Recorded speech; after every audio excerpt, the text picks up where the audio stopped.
This episode of Loreseekers is brought to you by Manscaped. You want to get 20% off your order and free shipping.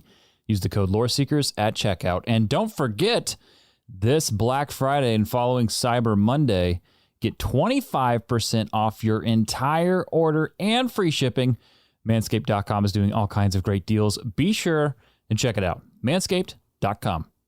All right. Well, everybody, thank you for hanging out. We appreciate you. Welcome to Loreseekers Live.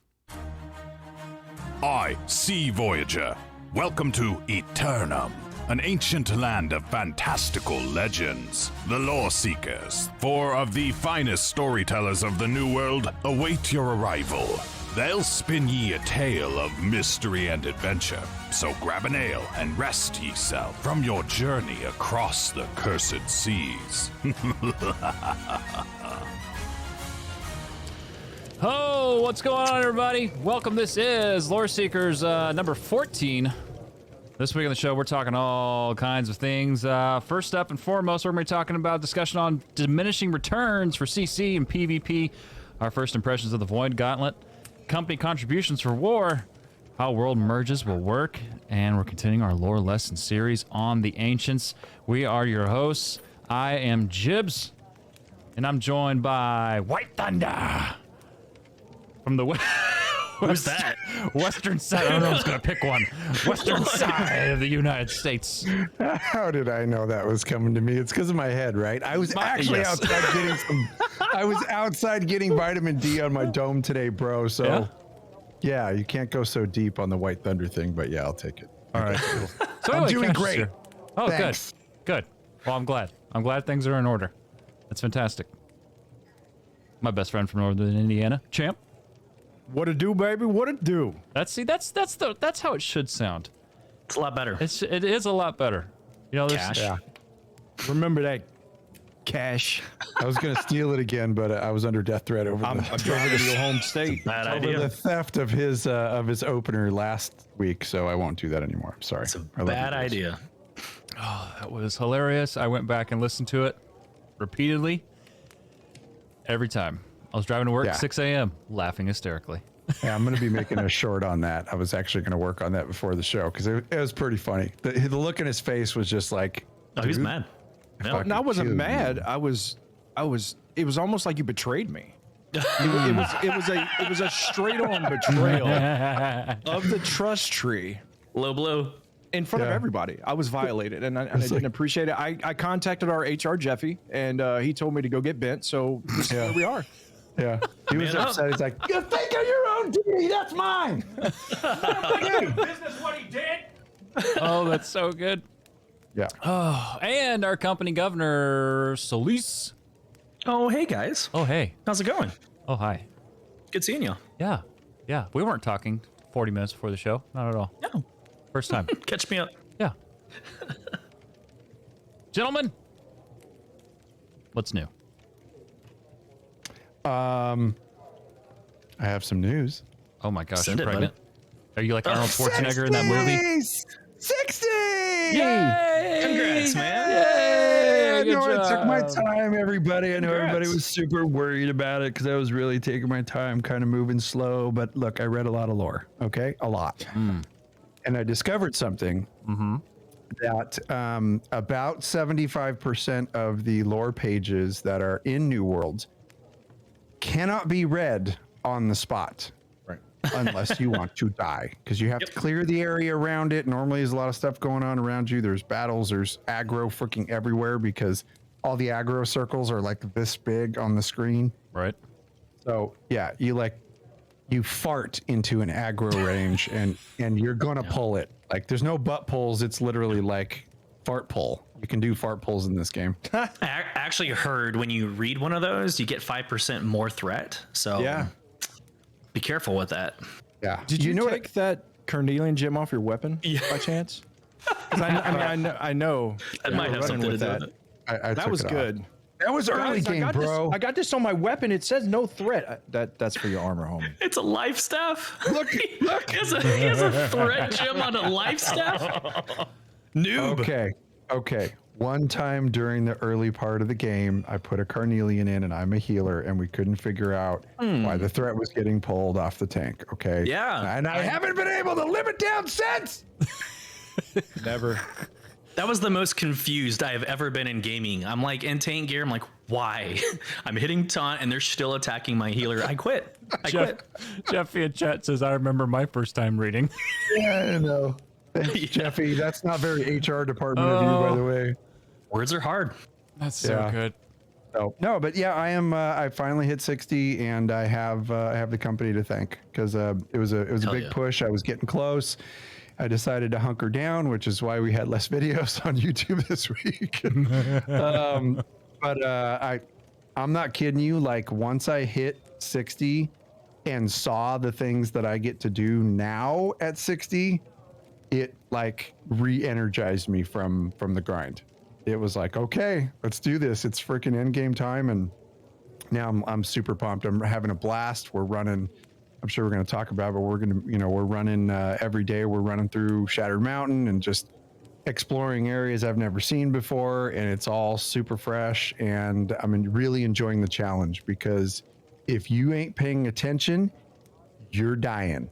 Yeah. Oh yeah. That's how it works in this game, and I really enjoy. That is such a nice change, and I'm really enjoying the combat and the challenge. You know, It's awesome, dude. yeah, and I'm glad you said that. You know, I remember when we talked about just having challenge again in an MMO.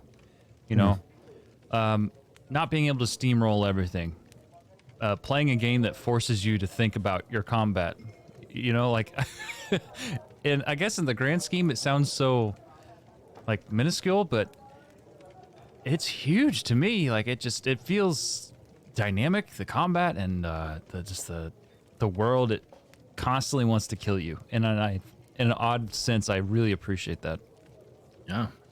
I found that if you practiced while you were leveling the dance, right? So as a melee DPS, my whole goal is to not get hit. Right. And how do you not get hit? You use your block and you use your dodges. And I wear heavy armor, so the dodge, you got to do the dodge canceling by switching to your weapons or sheathing your weapon. But I have found that I find so much joy in rotating around behind them when they do their attacks, realizing that when you see that white glow, that's their heavy attack, and you just skip right around behind them, Right. and then you just give them and I've just really enjoyed that. I've had two other things I want to share this week. K-Champ is killing it. Yeah. She is running everything with us. She is brand new to the game. For those of you watching that are new to the show, I've talked about it before, but I'll catch you up real quick. My wife's never played a video game. We've been married 24 years. I've been begging, pleading, come play a game with me. She watched our show. She watched me play the game, and she joined. I bought her an entire computer setup, and she's killing it. I mean, she's healing. She doesn't die. I die more than she does. I mean, in the big runs we do, she's going to Merkgard. She's going to, the mines. She's up in Shattered Mountain with us. She's not afraid to do it. She's healed dungeons or expeditions by herself. It's been amazing. That's awesome, And, man. and secondly, I met a guy that we are in the community with.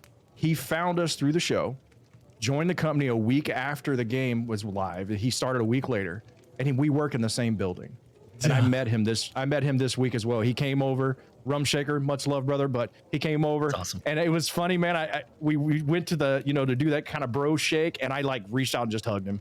And I was like, I probably should have hugged him, but I was just, I love it. Rarely have I had the opportunity to meet people that I game with, and it was just, it's a really good opportunity. So it's been a good time, man. I mean, this week's been good. The community is growing. Yeah. We assisted flipping one of the yellow territories to purple. We're about to work on one of our own. So stay tuned. We will let you know where it's at. But I mean, it's just a great week in the game, getting people to 60, dragging, Cash kicking and screaming through Shattered Mountains through his last few levels. And I think the only thing that I would say that wasn't great this week. Next. Yes, I love done. it. Dude, I have to comment. I have to comment on the fact that when people say that gamers are unsocial and we're all just sitting in our mother's basement in some old rickety chair playing video games, eating Cheetos, it drives me crazy because I have been more social in video games than I have been my entire life. And I absolutely love the fact that you were able, like, what are the chances of that?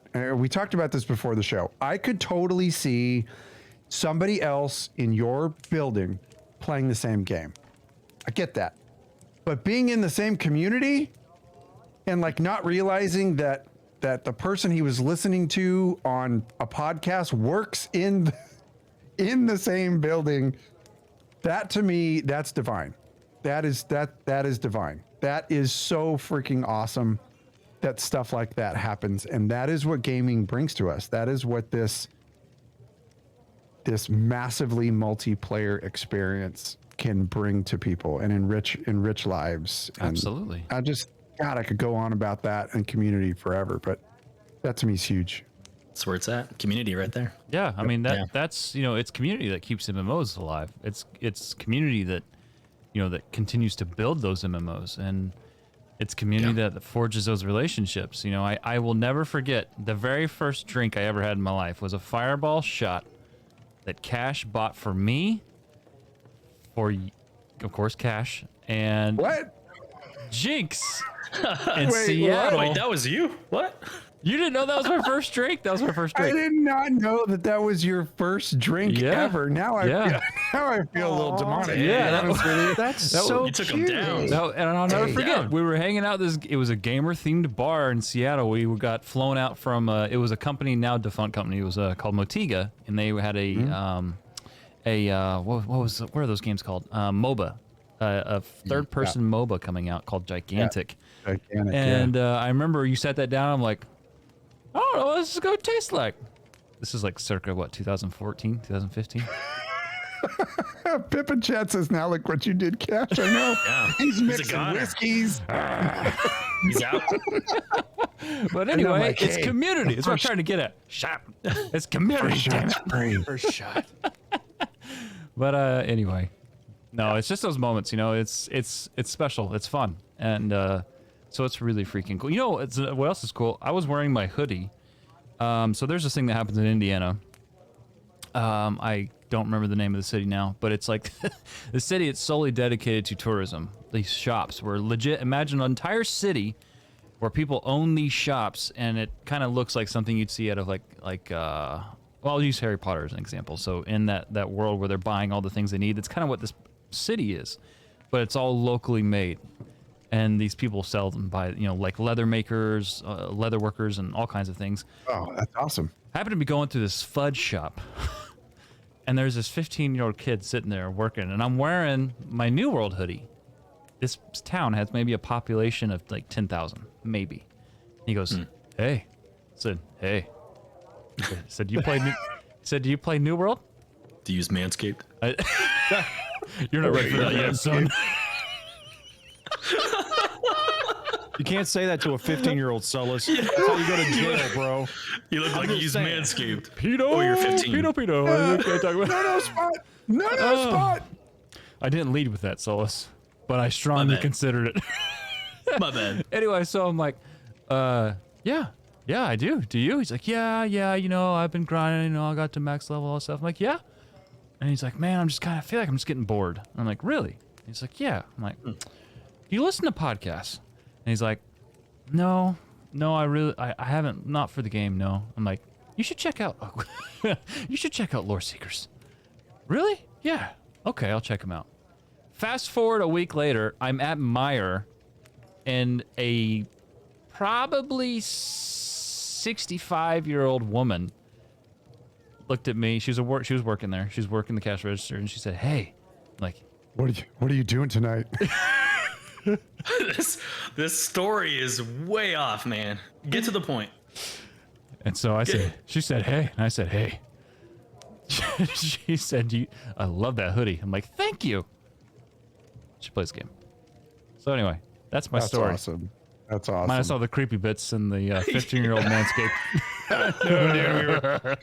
we were Save 20% off. started to sail into some pretty hefty seas there, but Oh man. So anyway, so there was something that's been coming up. I've been wanting to bring up on the show. Coming out of the forums. I feel like I'm living at the forums, by the way. Hey, Sten, thank you so much for all the gifted subs and everyone who's gifting subs tonight. Appreciate everyone who's here. And by the way, anyone who's listening, if you want to come watch the show, you can. Twitch.tv/LoreSeekersCast. Just follow us on our socials. We'll tell you when we're doing it. Anyway, so on the forums, there's this discussion going around about diminishing returns in New World, particularly from the standpoint of wars. Now, for those of you who are listening and don't understand what diminishing returns are, so I'm going to use SWOTOR as an example. If you CC somebody, Jim's face. So if you CC somebody, and and it happens so often. Now I don't remember what it's called in that game, but essentially you can no longer be CC'd. Like for a certain period of time, you are immune to CC. Okay, it's a diminishing return. Now, there's a lot of people on the forums, especially, who would like to see diminishing returns brought to New World because companies are capitalizing on the Warhammer and the Battle Axe, bringing those to a war, and understanding how to chain the CC, which the skill I'll pull up in a minute. I don't have it in front of me, but the CC skill, okay, from the Warhammer. So they're chaining these. One person in particular made a comment and said, "As a tank, I was literally CC'd to death. I was pushed off the point."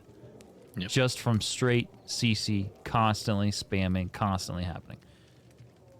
I'll be honest, I'm kind of open to having this because it makes, from my standpoint, again, from a world that has dynamic combat, to me it makes sense, but I kind of wanted to hear what everyone else had to say about it. The move you're looking for is Shockwave. And thank you. Basically, if you Shockwave, get another slam, Shockwave, get another slam. If you've got a, great axe in there doing the choppy, it's a done deal. There's nothing you can do. You're just staggered completely. So the addition of a CC diminishing return is needed because that'll change the war footprint. Because right now, if you've got the best gear and you've got enough people with Warhammers, then you can get ahead of it and you can get it done. Now, don't get me wrong, everyone can do it, but it's definitely the war here is different. A lot of times when you do PvP, and I talked about this with Jeffy earlier, you feel like you have to be the strongest, get the most burst, right? Because that's normally PvP you're burning down. Sure. Yes. Yeah. In an arena, but not in a war. Sustainment is the king in war.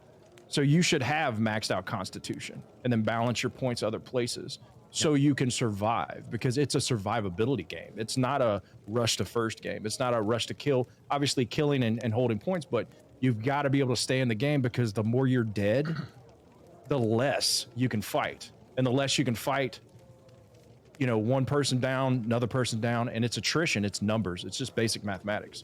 And so I think it's really important to understand that there's different things that you build for depending on what you're doing. You'll build different for what's the PvP run 20 on 20? Oh man. Outrush? Outrush. You'll build different for that, I would think, because it's 20 on 20 than you are for 50 on 50.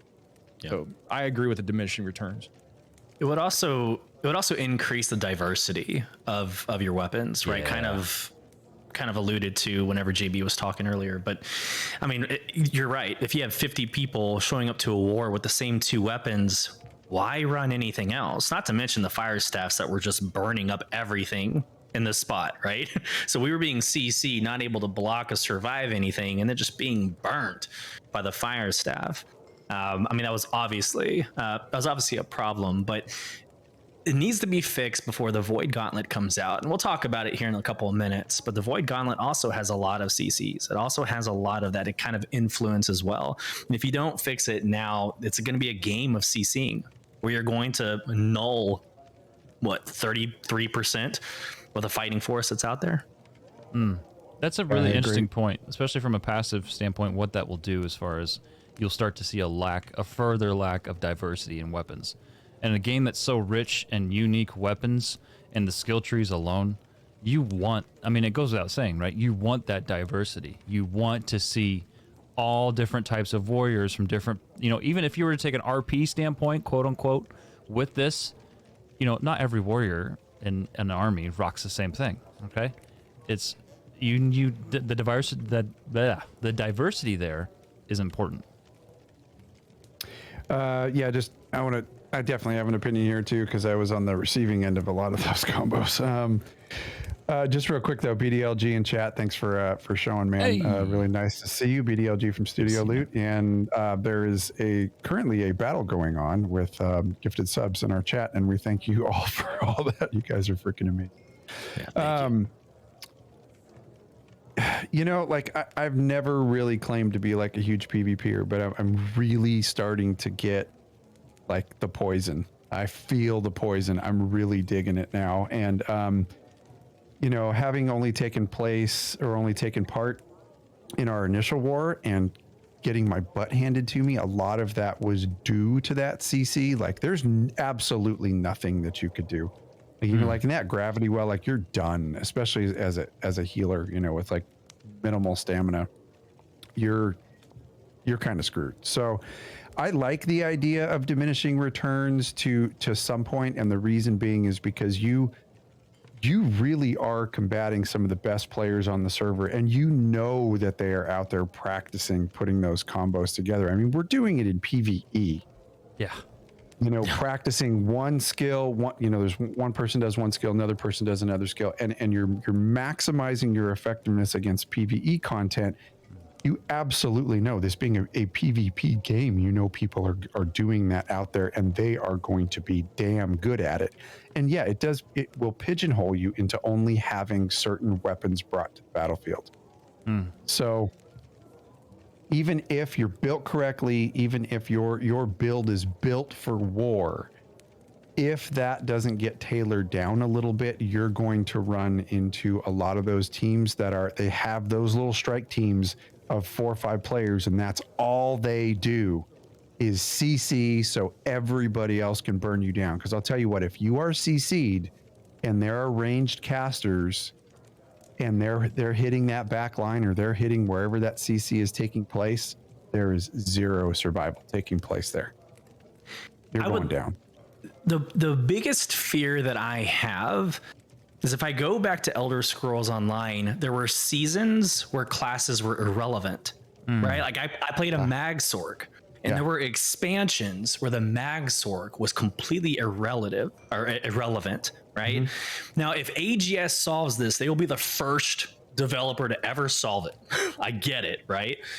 But if they're able to solve for it, like, I would love for the musket to be just as relative to the Ice Gauntlet or to the Void Gauntlet than having the cyclical season where something matters more than others.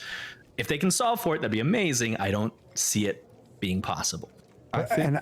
Go ahead, bud. Go ahead. I was going to say, I think some of the weapons that people don't play, it's because they're skill-based weapons. And I'm not trying to offend anybody, but the musket, the bow, they're skill shot weapons. Therefore, you have to have a first-person shooter ability. ADS, if you're coming from a World of Warcraft, that style of gaming, right, where it's tab target, you're going to struggle with those weapons because you're not used to the ADS. If you're not a Call of Duty player, you might struggle with that a little bit. So I think the weapons are viable at some point, but I agree with you when it comes to, if you're not using a sword, or you're not using sword board and a life staff, or a heavy hammer, with a life staff, or great axe and the warhammer, you're not using those things, you're almost gimping your team. Unless you're on defense, and that's another thing, we've done a lot of attacking, no defense. When you're on defense, then your ranged weapons can be effective, right? Because then you're using your ranged weapons to take out their siege gunners, and you know what I'm saying? So it just depends on what side of the ball that you're playing on, right? Either you're on offense or you're on defense. When you're on offense, you need a lot of boom boom and push. For instance, like the Warhammer, it is made specifically for 2 things: one, displacement, or destruction. So either you push things away from you, or you make it stay right in front of you. When you switch from, what is it? I don't want to say it wrong. So the Path of Destiny gives the push. The Wrecking Ball doesn't push you, it flattens you. It's a skill shot, but when you hit it, they're flattened. Anybody within 1.5 meters are flattened. and then you can just continue your rotation through it. You know, and so if you look at the different styles of builds for it, yes, there's builds that you want to play, but there's builds that you should play for certain content based off of it. If you're PvE and you're using all the pushback stuff and you're knocking people out of AoEs, you're knocking them away from the tank, and then they're losing aggro because the rangers are pumping them full of lead or cracking them with arrows. So you have to be mindful of it. So I think there's a lot of usage for the different things that AGS has given us. I just think the balancing, like you said, once they get that, if they get that. But the reality of it is they probably never will. And I'm not trying to be that guy, but just there's always broke builds. There's always broke something that just does something. And once they fix it, then something else is. And so it's kind of a nature of the beast kind of thing. But I'd love to see them fix it. Yeah. I don't feel like that's I don't think that's a solvable thing. At least it never has been. Literally ever. At least that I'm aware of from any other MMO. It's a balance. It's always going to be a balance and you're never going to get it just right. You're never going to move that dial all the way to the 100% mark where they can say that, okay, everything is 100% balanced. Yeah. That's not the way MMOs work. That's not the way player versus player games work. It is a constant ebb and flow, especially, you might have everything like really close. What I'm seeing right now is little tweaks here and there to different weapons to just bring that balance up. It's a homeostasis of keeping that level to where it's all quite manageable, to where you don't have, okay, the Warhammer's way up here and the Great Axe is way up here, but the Rapier is way down here. The other thing we have to consider is that each one of these weapons is, number one, situational. Yeah. So you might be the real quick get in, get out, stabby, and escape, and then go back to your ranged attack type of player, or it's completely different than a backline healer or a frontline tank. It's completely different, and that's why there's 6 skills and numerous different ways to spec into passives to tweak your build the way that you want it. The way that you want it might work great for PvE, but it's not going to work as well for PvP. So to some respect, there is going to be a meta for PvE and for PvP. I mean, look at me. As example, as a healer, I absolutely love the mobility of light armor. I love the power of my heals with light armor. But I've completely transitioned to all heavy armor, and I'm doing just fine. So as long as it doesn't completely gimp you on one side or the other, they're still leaving that room for flexibility in there so you can be effective and play what you want to play. It will never be fully balanced the way that we think it games can be. And, just like Sulla said, like AGS would be the first game ever to do that. And I don't know that's an attainable thing, nor do we want that. We always want there to be some kind of an ebb and flow going on. Yeah. I'll meet you. Well, go ahead, Bruce. All I was going to say was quickly is you have to look at the weapon systems and what they do.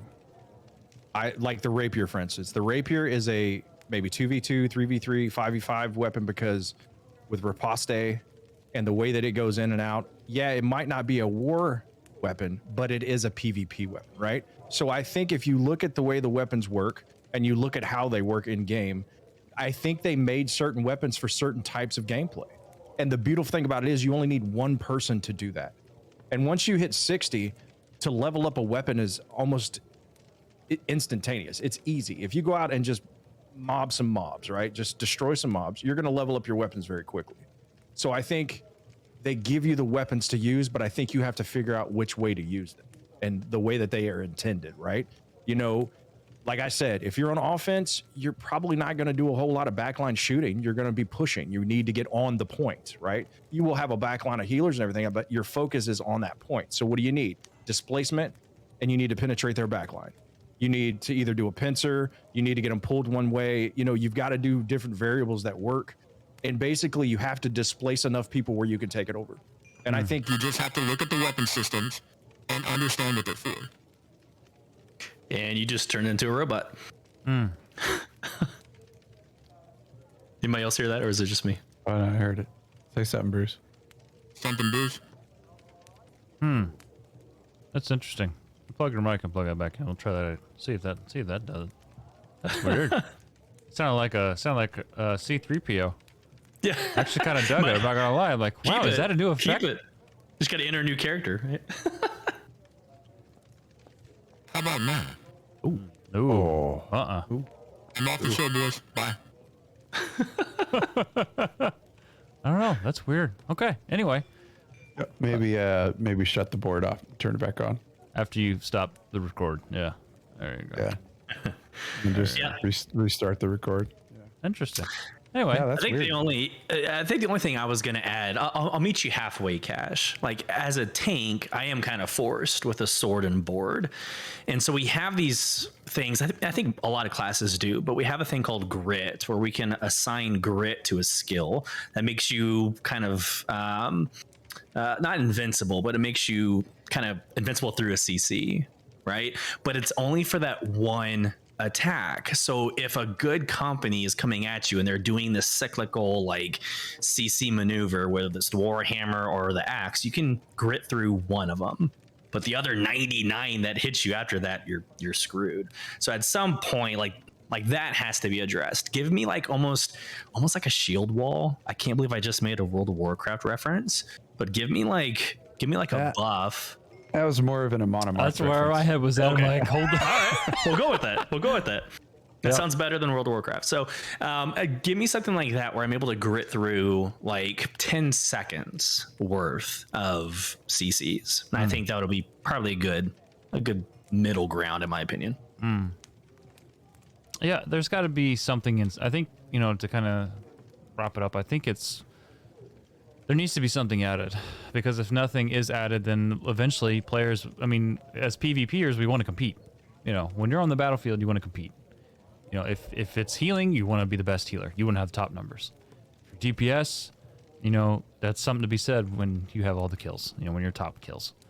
It's also something to be said when you're taking over, not just you in one territory, but you are assisting other companies taking over these territories because of what you provide. If that's power, whatever it is, and so there needs to be something, because we have to maintain diversity amongst these weapons.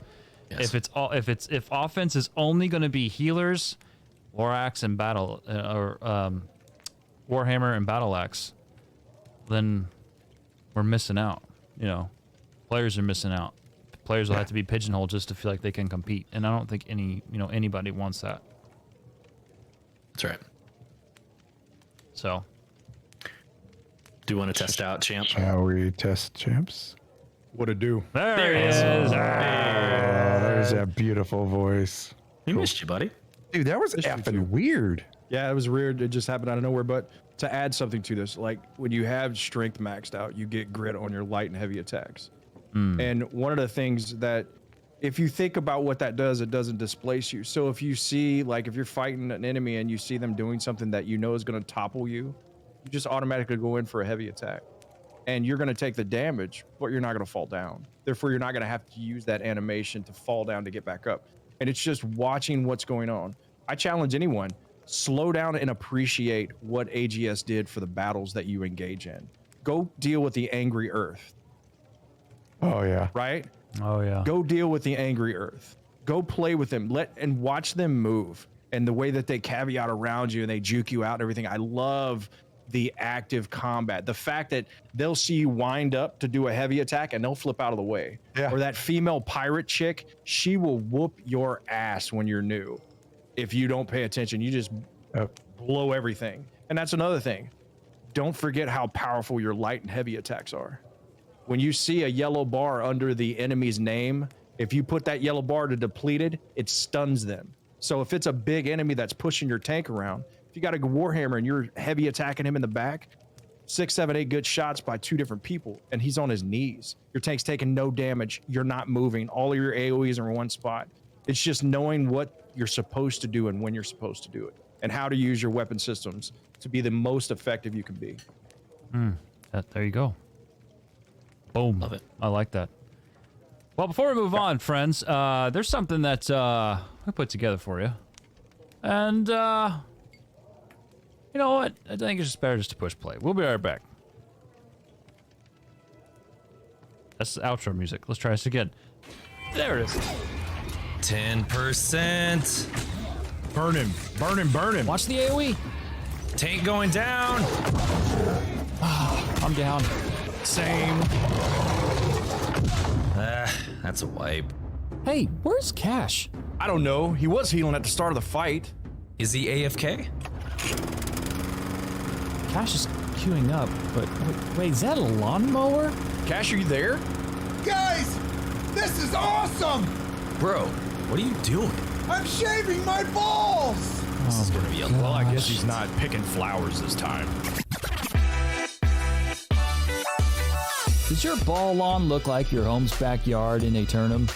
Check out Manscaped's Lawnmower 4.0. This fourth generation groin and body hair trimmer features skin-safe replaceable ceramic blades, keeping your lawn looking great without any unfortunate cuts. The Lawnmower 4.0 also includes adjustable guard sizes, a wireless charging system, LED spotlight, and more. And hey, it's waterproof. Shop today at manscaped.com and use the code Loreseekers to get 20% off and free shipping. Manscaped. The right tools for the job. Hell yeah. Smooth as a baby's butt! I hate you. Oh, jeez. Anyway, yeah, Fred's gonna get something really cheap. And by the way, our code stacks on any deals they had there. I was buying some Christmas gifts. I'm not gonna lie, I totally used it. So I got something for legit half the price. Anyway, We are not just sponsored. We are clients. oh yeah, I'm using it too.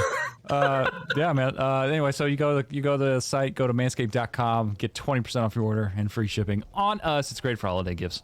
Nose hair trimmers, all the thing. Take care of every minute in your life. All right. Anyway, good times. Whew. That was fun. Do what's right. Welcome never gonna everybody. get It's old. first time here at the live stream.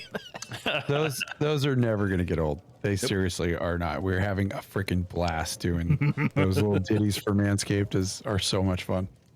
And somebody asked, is there a video? Not yet. No. But it's coming. I promise you. Promise. Well, we had one last week. Yeah, we did have one last Had a week. so video check out last last week. Yep. And we're gonna come from all over the place with these things for Manscaped. They're too much fun to avoid. So Yeah, they've been good to us, and it's been a good time. But, all right, so world merges.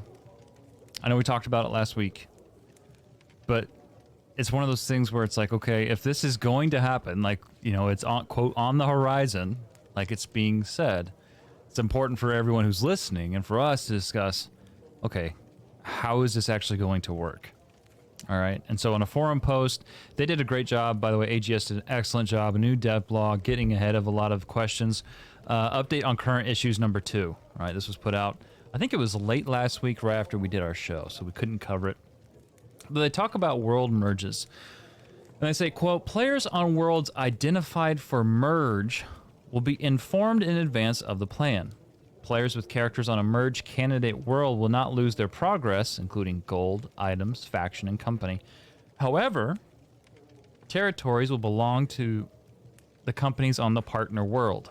For example, if World X is confirmed as merge candidate and World Y is identified as the partner world, then A, players on World Y are not impacted, other than an influx of players on the world. World Y territory ownership persists after the merge. So for those of us, I'm just going to assume, I'm going to take our server and just say it's the one that's moving, okay? So this right. is, what would that be? X, okay. I believe that's how it goes, yeah. All right, so our world X is going to come over to Y, okay? We essentially, as far as everything goes, territories, all that, when we join this server, we're subject to whatever is already happening on the server in the current moment. So all the territories, whoever owns it, we're like the new guy. Like we just came aboard a ship on this island. Take it like that, okay? And you're like learning the server. but you get to bring all your stuff. But you get to bring all your stuff. That's right. You get to bring all your stuff. You just don't get to keep the land that you left behind. Yeah. Yeah. That makes sense. And we want this. Like I know there's like a short sight vision and a long sight vision, but we want this as a gaming community. Trust me. So if you're losing your territory, I know how painful and frustrating that could be, but if you don't populate, if you don't merge these servers, Champ talks about it all the time, but World of Warcraft went down that road of having dead servers. If you do not nip this in the butt now, the problem is going to be exponentially worse in a very short period of time. So go through the pain now. You've already gotten one territory. You probably know how to do it again. And it's going to be even more rewarding this time because you're going against more people. So I know it's painful, but we want this as a full populated server. I think a big thing too is remembering that this game is new and this happens. They're not doing a server wipe. They're going to position you in a different spot. We need this. Like, to piggyback off Solus, WoW had to go to LFR, LFGs because they were dead servers and they had to find a way to do it. They didn't want to shut servers down. I don't know why. But in this situation, I know it's going to suck for people who got the territories and stuff like that, everything like that. But in reality, you're going to lose it eventually. So it's just one of those things where it's for the better of the community. It's for the better of the economy. You'll have more people in the economy. You'll have more people contributing to the economy. You have more people to fight. You have more PvP. Right now, our server queues for Outpost Rush are horrible because not enough people are queuing up. So yes, it does suck, but it's going to make your gaming situation better. Your game time is going to be more efficient. It's going to play better because you have more people to play with. Right. I mean, that's what we want, and that's what they want. They didn't build a game, for, which still blows my mind, 3 years for an MMO, which is just stupidly quick. And everything we got in 3 years, it blows my mind every day I log in. I'm like, this is 3 years? Oh my gosh. Anyway, they didn't do that for 3 years for you as a player not to be able to take all of it in. They want you to have those fights. They want you to have that, that whole, we talked about in the last episode, kind of like the espionage, working back and forth between different companies. If Marauders and Covenant aren't, working well, partnering with Syndicate to take out, so-and-so, they want you to experience those things. They want you to experience Outpost Rush. They don't want those long queues. And obviously we don't want it. We want to experience the game as well. And so these world merges are super important. And it just makes everything better. I cannot wait. I'll be the first to tell you. I can't wait till we get off telepathic something. You almost got it. What makes you think what makes you think that we're going to have to go to another server? Maybe some are coming over to us. No, let's not. Get us off this name that I can never pronounce. Get us off. We were doomed. I was doomed the moment we joined that server. There's no way I was ever going to land that name. This is true. I actually agree. I'm happy about the server merges coming. Bruce, I want to hit on one thing that you said, is that you said you were talking a little bit about World of Warcraft and about maybe why they did not want to shut down servers. This is just my opinion. I obviously don't know shit about game development, but at least from the internal side. From the external side, yeah, I know plenty about it. I have a lot of speculation going on in my head. But a game like World of Warcraft, they prided themselves on their numbers for so many years. And they never, once they initially released that initial number of millions of subscribers that they had playing their game, there is no way that after that amount of years that they wanted to admit defeat. So my personal opinion, why they decided to go LFG and LFR is they didn't want to shut down servers because they didn't want to admit that their server population or their population on their servers was dwindling, that their sub base was dwindling. Sidebar, that's my personal opinion on World of Warcraft. I think it's important to mention to people that this is a normal thing for new MMOs. Oh, yeah. It's very normal. At new MMOs, everybody wants to try them. You're going to have a much higher population of people coming in that initial week. People that have taken time off work. People are excited that there's a new game out, especially MMOs, because this genre has been suffering for so many years without, new quality releases. Yeah. This was the first new quality release of a solid AAA MMO that had come out in a long time. So yes, there was going to be a massive influx of players in. I mean, look at the numbers that hit Steam concurrently. It was crazy. But that's always going to balance out. Now you couple that with also not unlike new MMOs to have some bugs that they need to fix, and people were complaining about some stuff. So right now the numbers have kind of balanced out in the servers. So you've got a bunch of people flooding a bunch of servers. They open up new servers to allow everybody to experience the game. And then eventually people get back to work. People decide the game's not for them. People are really pissed about this or that. And then it dwindles down your player base. And now that player base, those people like us who are showing up every day to log in and play the game, are spread out on all these different servers. So now you have to take these servers and systematically and strategically do these merges to get this server and this server together. So now that server population is good and healthy again. And the game mechanics can operate, the war mechanics, the territory mechanics can operate the way that they were designed with a healthy player population. So I just thought it was very, very important to mention that. Like you see on Reddit or some of the other forums and stuff, oh, this game's dying and blah, blah. Yeah, no, it's not. We're just bringing stuff back together. And then you're going to get to your actual manageable number of players that are actually going to be logging into the game every day. So do I think this needs to take place? Oh yeah, absolutely. I do. I like the way they're doing it because, especially with territory control, it has to happen that way. But I do also understand on the other side how some players would be bummed, and like say Tilapia ends up getting merged with another server. If we own territory that we earned through blood, sweat, and tears, it would suck to lose that territory and have to re-earn it again and learn the landscape of a new server and what that server population is like, and get to know the lay of the land again. That would be very difficult. But if I'm mistaken here, let me know. But I thought AGS put in something for those companies that were losing territories. Aren't they refunding some of that gold? That's a good one. I thought I saw something about that. I'm not sure. Like the next thing they They're really refunding 50,000 gold, 50K gold, right, which is, I believe, 3.3 times the cost of war. Yeah, there it is. So they're giving them 3 times what they spent to get into the war. Because here's the thing: the people who run these places understand there's not a lot of money making at first. You have to put a lot of work in. You got to do the corruption portals. There is a lot to manage it. So it does kind of suck, though. I hate to be that guy, but it does kind of suck to lose that in a transfer. I can't say that doesn't. I'm going to say it's a necessary evil to get us to a point where we need to be, but that does kind of suck because that 50K doesn't make up for the hours and hours and hours that you spent killing the portals or defending the territory. So it kind of does suck just a little bit. Yeah, I agree.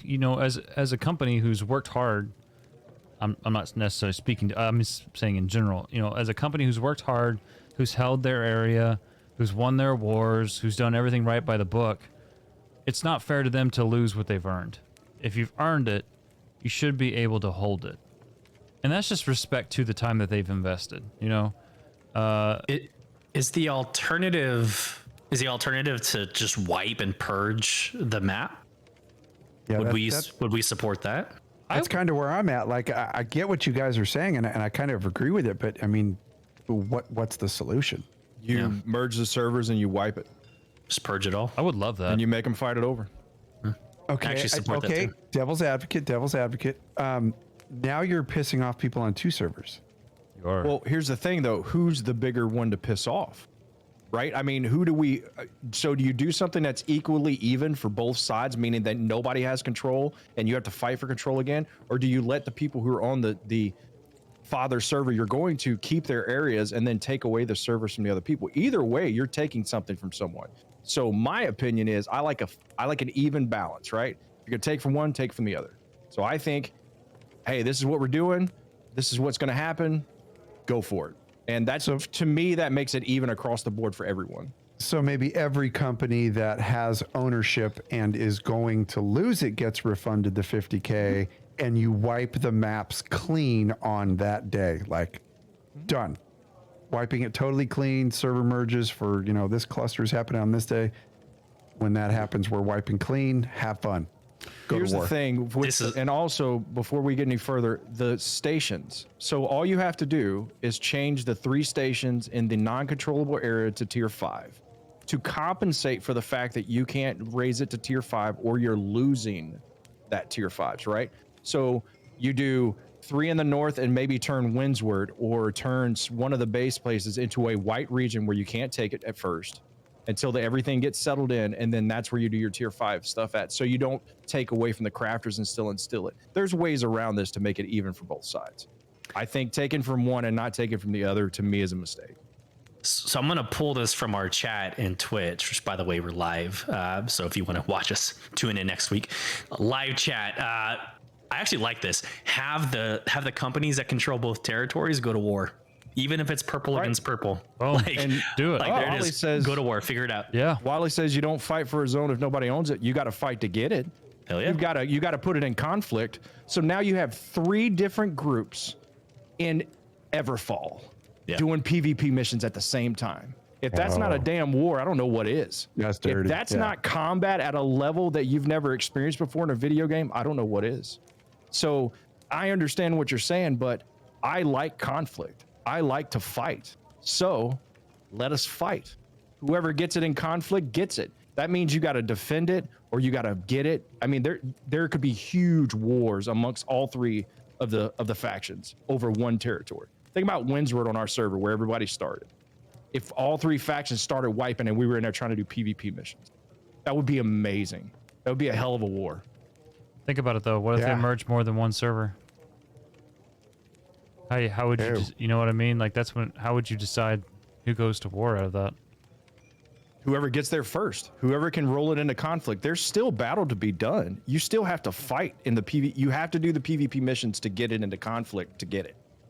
You understand what I'm saying? So whoever can get it into conflict, they get to be a stakeholder. And then the other 2 fight in a war to decide who gets it, right? So the first syndicate or the first faction that gets it in puts that section in conflict and it holds. And then automatically the other 2 factions, they pull them in and make them fight in war. Whoever put the most effort into it, right? So if you had 40% that you put into trying to flip it, and say the purple had 30%, whatever that top community was, right? Those 2 fight it, and then whoever wins that fights for the thing. It's almost like a playoffs. It could be kind of neat. It could be kind of a neat thing. Or it could suck. Either way, there's no right answer here. I'm just giving my opinion. My opinion's my opinion. No, I March think, Madness. Yeah, I think you're damned if you do and damned if you don't kind of thing. It's kind of like, rob Peter to pay Paul. You're right. There is no right answer. No matter what, at the end of the day, it's one of those things. It's like a Band-Aid's going to hurt either way. I think it's just finding out like what is the most fair option and the option that makes the most sense. And so I'm really liking, everything that we're seeing here in chat. A lot of different opinions. Van says, given current server populations, they might have to merge more than 2 together. I think wiping the map and doing a Tom Cruise quote far and away style land grab makes sense in that case. Also, totally. Yeah, absolutely. Rum Bundit says, so yeah, what about all the time it took for a faction to put a territory into conflict previous to merge?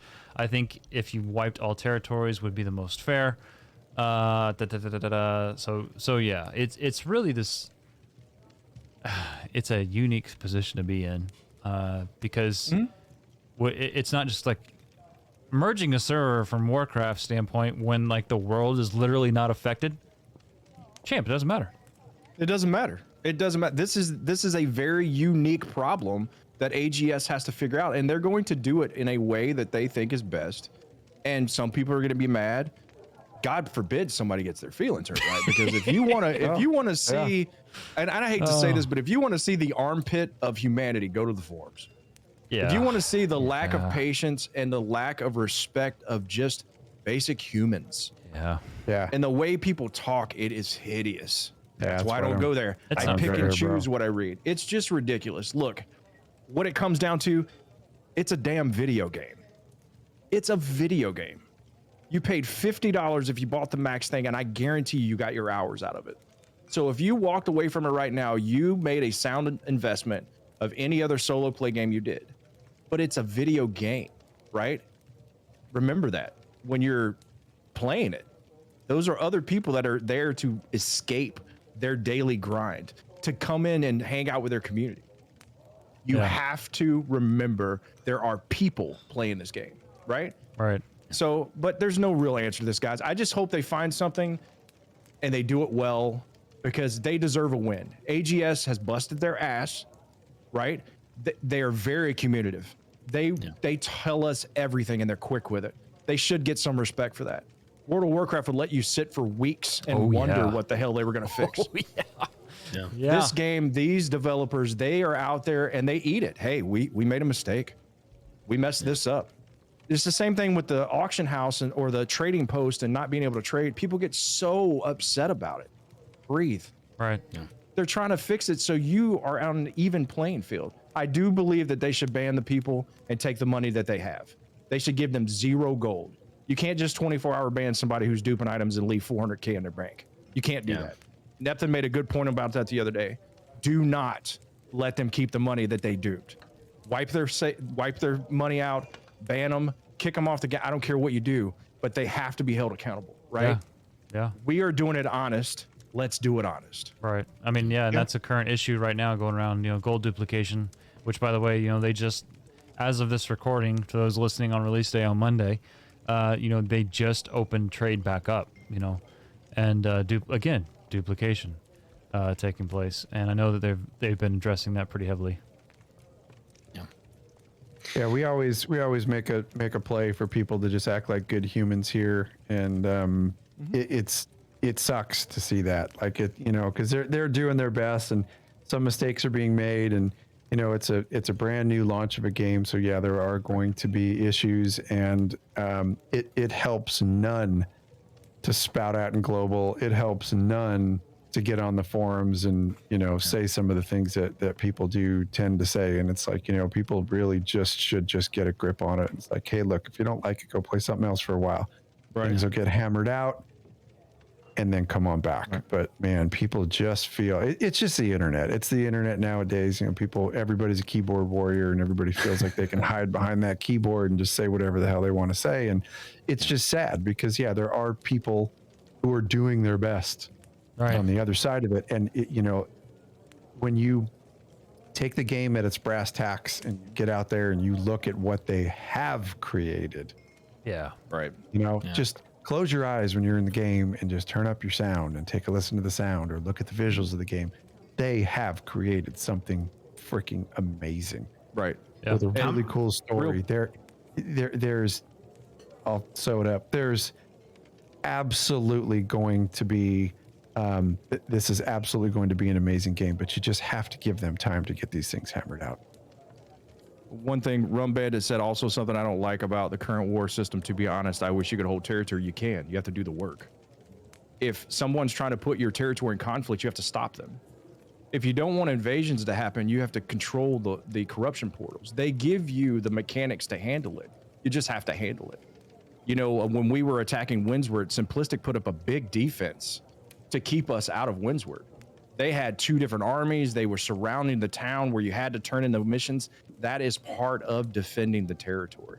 Agreed. And that is how you slow it down. So if you want to slow it down, then you have to do the work. The problem is that communities that only have 20 people in their group, they get the city, they can't hold it. We were a little more patient. We wanted to get more. We went in and did a war to get the experience. We knew we were going to get our asses handed to us. It's okay. You got to learn sometimes. And the best way I learn is from my mistakes. Oh, shouldn't have stood there. Oh, there's 15 people here. I ran my solo butt in the middle of them thinking I was going to do something cool.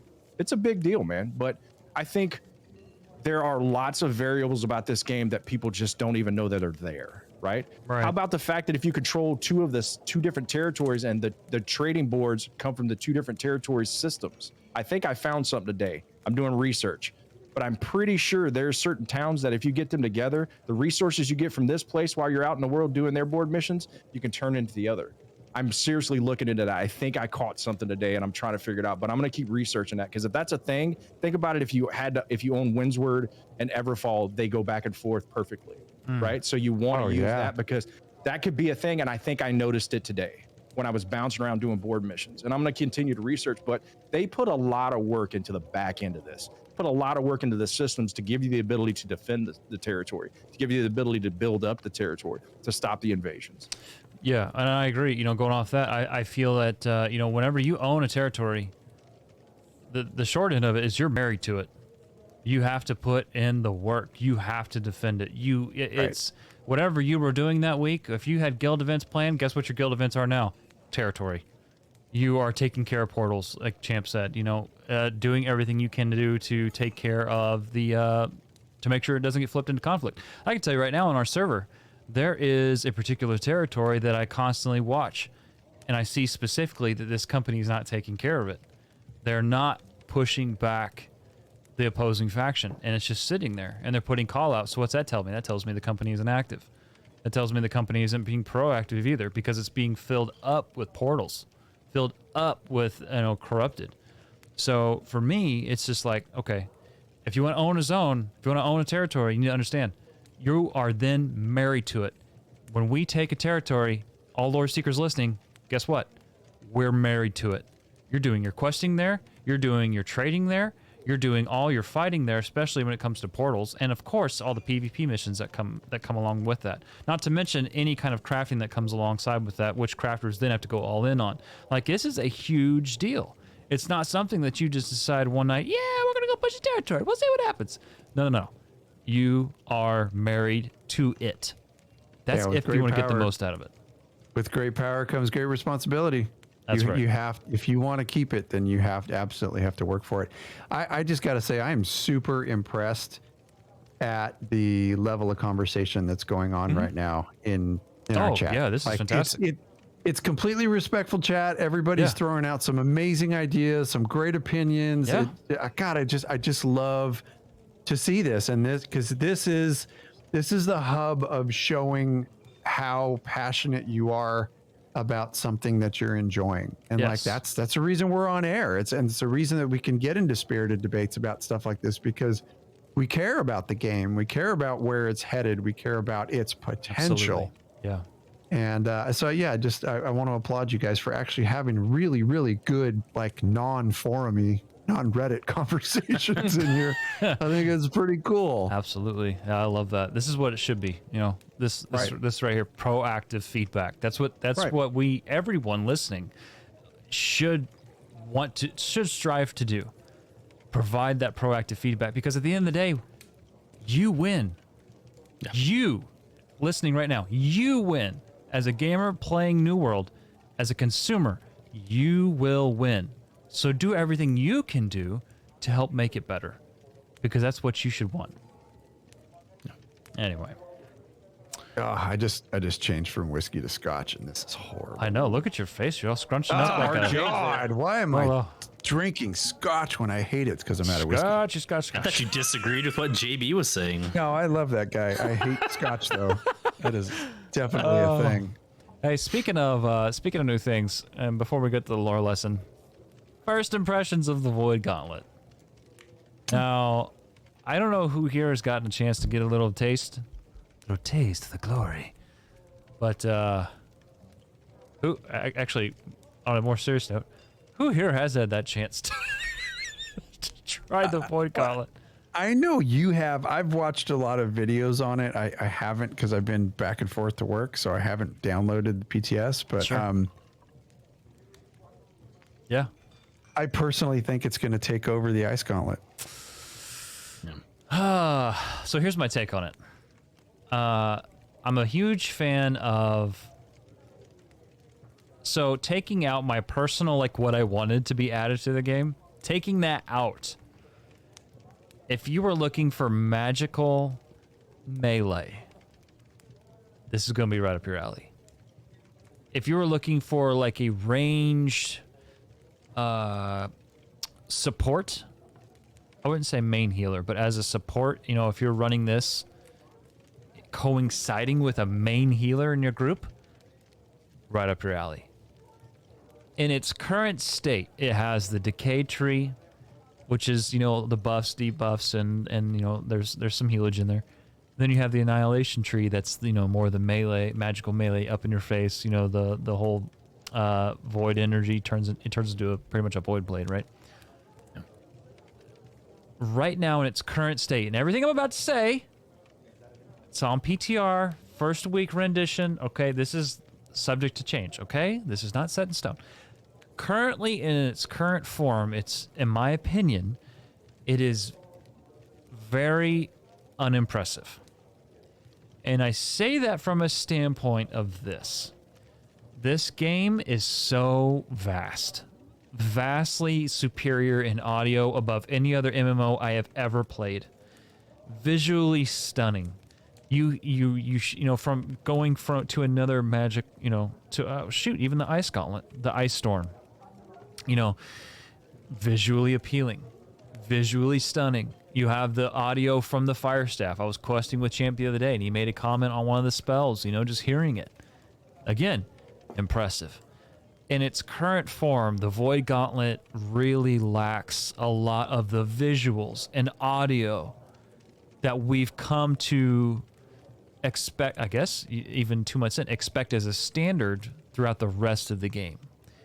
And as such, because there's a lack of visuals, of really lack of in-depth audio, the weapon as a whole, in my opinion, currently feels really unimpressive and shallow. Well, you can't really compare any other weapon when you have the visuals and the sounds of the Warhammer. I'm sorry.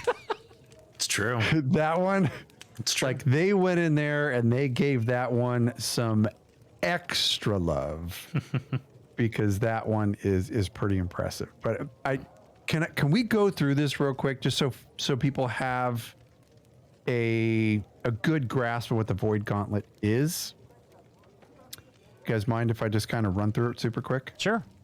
Go for it. Okay, so the Void Gauntlet, it stacks with intelligence as its primary stat, and then secondarily it stacks with focus. So it's the only weapon to do that on both, and it is also the only weapon to pair with the life staff. So for healers, it does make it a very good choice because you're stacking focus, obviously. Sure. One thing that I didn't know is when you hold right click, it drains your health to regen your mana. That was kind of cool. So you're kind of sacrificing a little bit. So like Jibs was saying, there are two different lines: the Annihilation Line, which is more of your DPS line, and your Decay Line, which is more healing and support. So for Annihilation, you have 3 skills: Void Blade, which is that Halo blade that you see. It's a melee attack, gives you slashing damage and a small dot damage over time. There's the Petrifying Scream, which is a conal AoE, and that's going to provide a damage, a root to your enemy, and a stagger.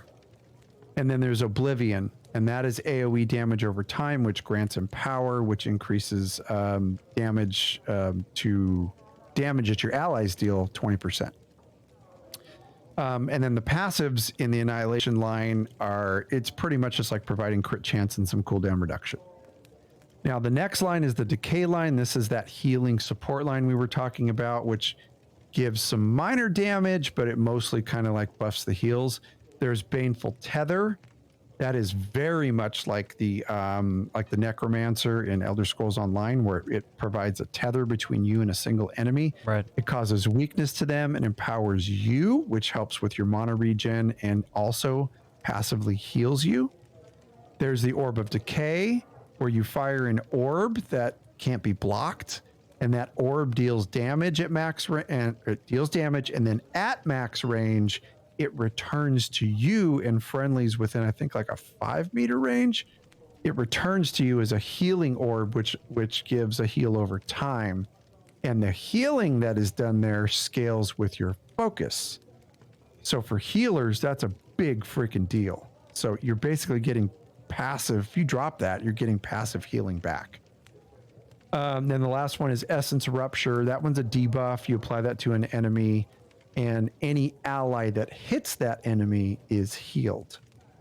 And then the passives for the Decay Line basically upgrades healing and mana regen a bit. So there is some mana regen. And I think the reason for that, at least the way I'm seeing it, I think for that reason, this might replace the ice gauntlets, because the one reason that a healer uses those ice gauntlets, aside from, you know, the slows and you know, putting little Olaf down so he can shoot little ice spikes at people, is Ice Tomb. I mean, Ice Tomb is an invaluable tool for a healer. Even as, like, that's mainly what I do. I still ended up switching over to the Warhammer just because of the damn sound, and it's amazing. So, but in my opinion, I think that Decay line, that healing and support line, is going to be more beneficial to a healer, especially in PvE, than the Ice Gauntlet is. So that for that reason, I think it's going to replace Ice Gauntlet. And I'll be quick. I'll be very quick with my analysis. I originally looked at the trees through the lens of a tank. And so what I was looking at is like the healing that would come back. And a lot of it is mana based. A lot of it's paired off of your focus. Well, tanks don't really run with that. Would you change? Probably not, due to the not stacking. So I kind of looked at it through that lens. And maybe there would be some benefit in the Annihilation line. Every single like third tier attribute you put to a skill, fortifying echoes, there's absorption by 10%. So there's protection. You got leeching blade that heals self for 5% damage.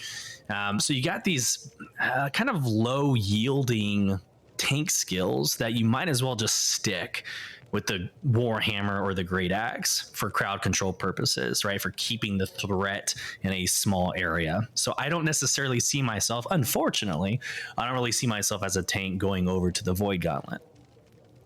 I think one of the things with regards to specs and the Void Gauntlet and everything else is knowing what the weapon does and what it can do for your kit. Let's use the Great Axe for an example, right? The Great Axe is a close the distance, get the kill, right? It's also a pull everything to your tank. You know, when you have this, the Maelstrom pulls everything to you, Reap pulls everything to you. So as a tank, finding those nuances that help you. So if you're in an AoE fight, maybe switch into a Great Axe when you're clearing trash so you can grab everything and pull it to you. And then switch it to a Warhammer if you need to displace adds away from a boss, right? Having the ability to switch weapons just as you go. Now, I understand you got to wait for the cooldown of the stuff, but that's part of it. They can do that so you don't just switch to another weapon, have a brand new set of skills, and just roll with it, right? But I think if you really look at what the weapons do, there are single target, I think, tank assisted weapons, like the hatchet, for instance, I think is more single target. People that use the hatchet. And I think the Warhammer and the Great Axe are more of an AoE, maybe gather adds type of thing. With this gauntlet, I'm interested in the blade part. In the in-your-face blade part of it, and it might get me to switch to an intellect base. Maybe grab a fire staff because I don't care about healing. All right. I don't care about helping people live. I want to kill things. That's all I do. I've got the title right now for killing 35,000 PvP and PvE thing. I love killing stuff. It's what I do. So it's funny you see it as a utility base for tank. I see it as a kill ratio. How can I use this to murder things? And I love the fact that people look at these weapon systems from different visions, which is why you get such different opinions, right? This weapon sucks. Well, it sucks for you in the way you play right now, but it doesn't suck for me, right? And so I think that's interesting that they make the weapons different enough to where it doesn't fees everybody, right? It doesn't appease the beast, so to speak. Right. Yeah. Nobody cares about the healer. I'll just sit back there and just fling my little Healy stick at all you guys and just let you stay up there and have all the fun. You only need one healer unless you have cash, and then you need two. Ah, there's the last heal you'll ever receive. Got him. Where's my heels? Both shots. I'm shaving my balls. There it is. Well, hey, everyone who's tuning in, we want to hear your take, and we're opening back up the email and the voicemails. Call us 765-382-6961. That's going to take you straight to our voicemail. We want to hear, that's your challenge for next week. We want to hear your take on the Void Gauntlet. All right, we'll play your voicemails right here live on the show. And also you can email us, loreseekerscast@gmail.com. Take 25% off during manscaped.com's Black Friday sale. With gifts for grooming from your nose to your toes and everything in between. Like our Performance Package 4.0 grooming kit. So grab these deals while you still can, only at manscaped.com. I'm ready for a new lore lesson that I hear is quite the ditty. Let's go. All right. Here we go. We'll be right back, folks. Let's check this out.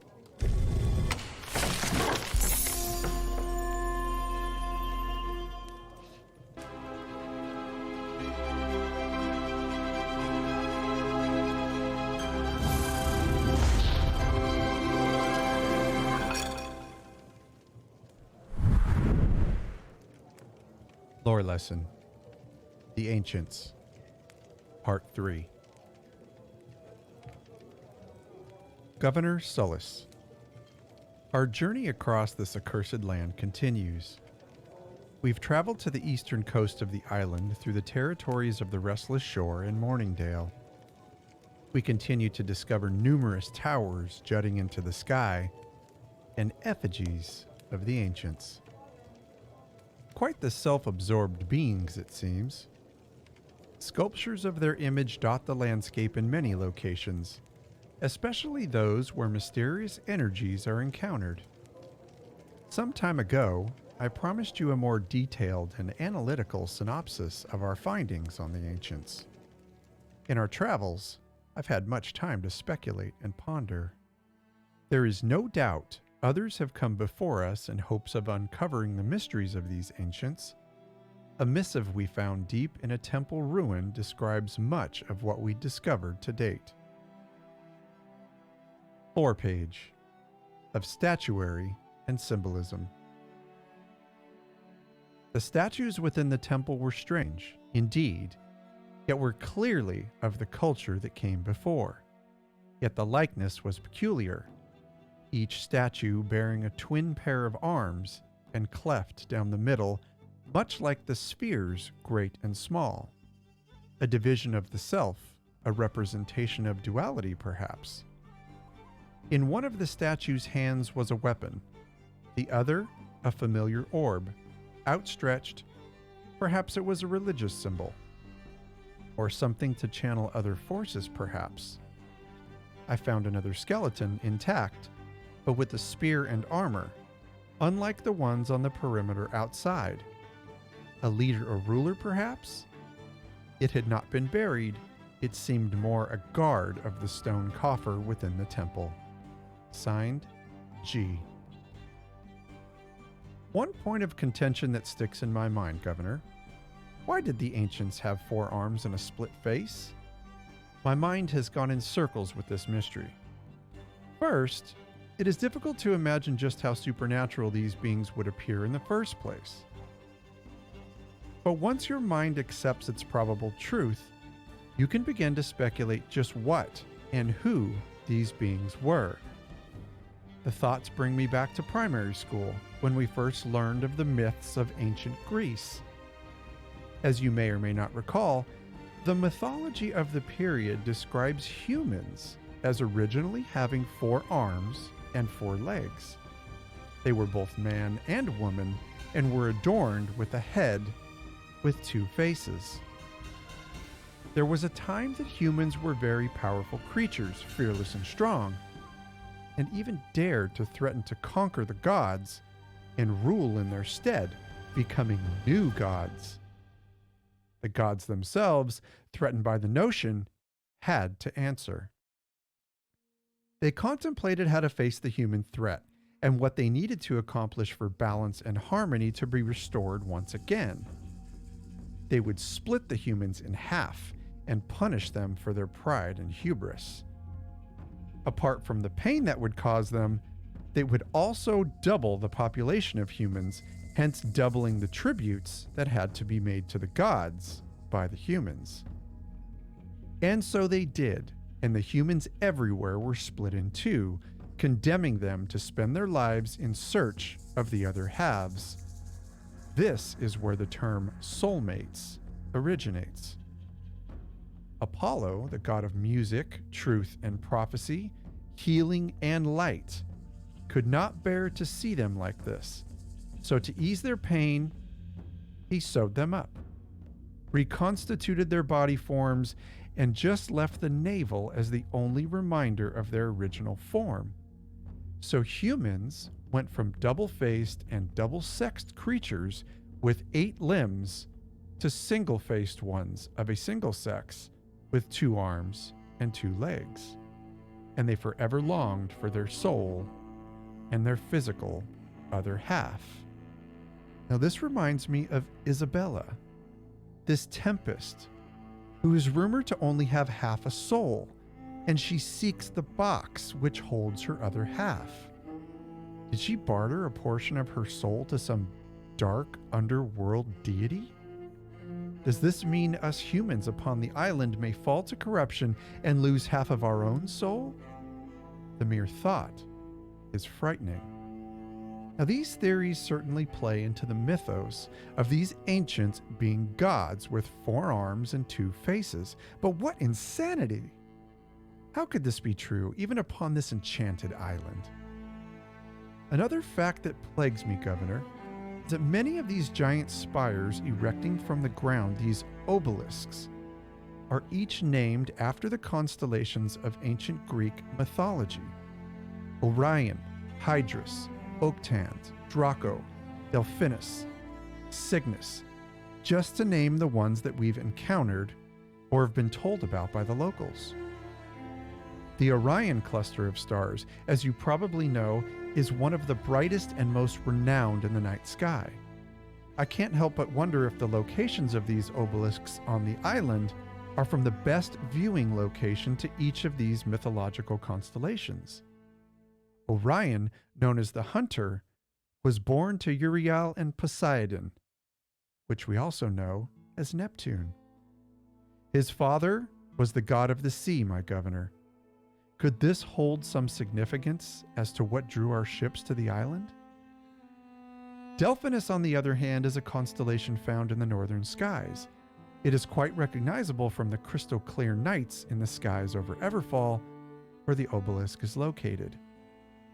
Delphinus represents the dolphin sent by Poseidon to find a Nereid named Amphitrite. Again, mythology relating to the open sea. There is something to all of this. There must be a reason these obelisks were named after all of the Greek constellations, and I intend to find the reason. Do these spires draw power from the very stars above? Who named the obelisks? Ingenious, if you ask me. The Greek constellations and distinct patterns that have burned in the night sky over the millennia marked some of the most recognizable mythology in our world's history. But I digress. I can no longer make sense of what is actually our world anymore. What's more are the presence of these spherical sculptures of all sizes found across the landscape of Aeternum. Some are small, about the height of the common man.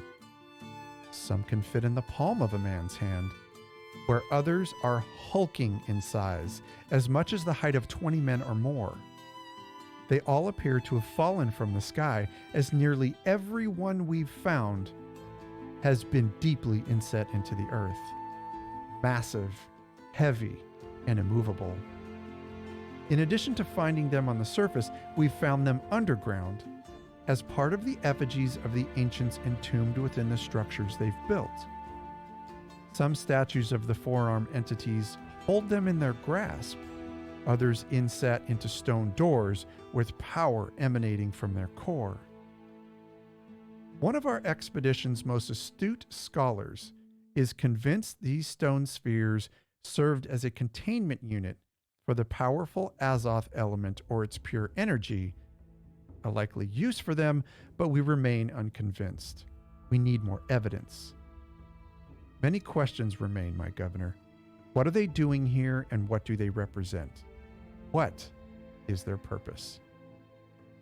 Do they represent the planets above, the moon, Mercury, Venus, or the sun perhaps?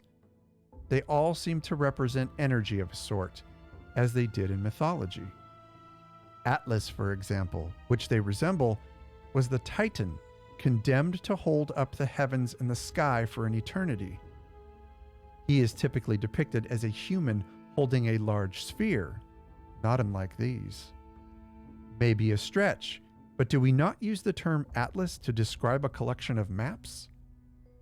But a map to what? The spheres seem to be everywhere. We found an old journal entry in Windsward referring to the same findings we had discovered. What do they want us to find? Lore page, Grenville, and the temple. Circles within circles. Maddie's words again prove true. The skeletons on the outskirts of the structure have small spheres with markings much like the great spheres embedded in their chests. They were not posed as warnings. They seemed to have lived once, and I could see the trails they had worn in the stone in the temple perimeter as if they had walked a circle about it countless times. Yet simply one day, stopped. I took to one of the spheres for study. Tomorrow, Rolf, if he will come, fear is continually evident on his face, and I will press on into the temple proper. Signed, Grenville. Too many questions, but the lack of answers continues to contribute to the frustrations of my expedition. I do what I can to keep the morale at a manageable level, but between long days of digging for evidence, traversing some of the most uninhabitable territory imaginable, and having to fend for our very lives, I fear my people are waning. Steady on our course, however, we have a renewed sense of duty and hope upon every discovery. We have an unwavering commitment to the company, the syndicate, and the lore we seek. Fear not, Governor Sullus. We are resolute and we are strong. For more information shall be forthcoming as soon as we discover it. Your loyal servant and friend, Cassius Kilborn.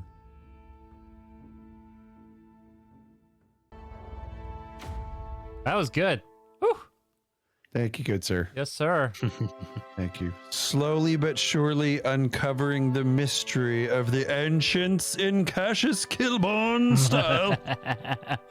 Well, everyone, thank you so much for tuning into this episode of Loreseekers. We hope you enjoyed yourself. And if you did, stop what you're doing. Take a couple minutes. Whatever podcast app you're using, for those of you listening on release day or even here at the stream, stop what you're doing. Go find our show on a podcast app and give us a review. We want to hear from you. We want to know how we're doing. Do you enjoy it? Do you not enjoy it? Why or why not? We want to know. Anyway, so thank you so much for tuning in, everybody. We appreciate you. And yeah, Champ. You can call us at 765-382-6961. Please keep your message to 1 minute or less. You can email us at loreseekerscast@gmail.com. You can find our podcast, written lore lessons, and articles at loreseekerscast.com. Friends, follow us on social media. You can follow us on Twitter. Jibs is at JibsIRL. Champ is at Champ2504. Sullus is at Sullus. And myself at Loreseeker Cash. Follow the show at Loreseekers Cast. And don't forget to follow us on Instagram at Loreseekers Cast. You can also follow our second Loreseekers podcast show called To Aeternum, where yours truly presents our company's storyline in a role-playing setting. Even more important, you follow our socials now because you, the listener, get to pick where we go in the storyline. So stay tuned for that. You can also follow us on Twitch right here on twitch.tv/LoreseekersCast. Love Friends, y'all. Friends, thank you so much for tuning in. We love you. And if you're looking for a company, come join us. A community, come join us. More importantly, have a great week. We'll see you next week right here on Loreseekers. Take care.